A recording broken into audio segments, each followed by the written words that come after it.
নজর রাখছিলাম আমরা বাদুড়িয়াতে গ্রেনেড ফেটে আহত দুই।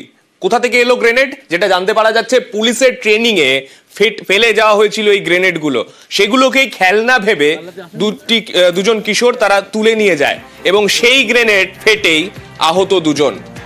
আশঙ্কাজনক অবস্থায় একজনকে কলকাতায় স্থানান্তর করা হয়েছে, আরেকজন এখনো পর্যন্ত বসিরহাট হাসপাতালে চিকিৎসাধীন।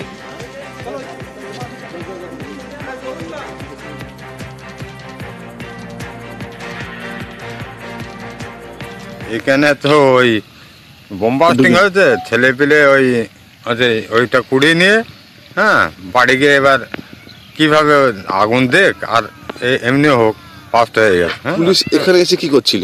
ওই বোমবাস্টিং করছিল, ফায়ার করছিল নাকি। পুলিশের কি উচিত ছিল না সম্পূর্ণভাবে যা পড়েছিল? সে তো ছিল, তাও তো নিয়ে যায়নি। এগুলো তো খোঁজাখুঁজি করে নিয়ে যাওয়া উচিত। মাঠে ঘাটে সব বাচ্চা কাচ্চারা ঘোরাঘুরি করে, ছাগল টাগল গরু টরু চড়ায়। আমি মনে করছি এদের উচিত ছিল ওটা কুড়িয়ে নিয়ে যাওয়া উচিত ছিল, এই আর কি আমি মনে করছি।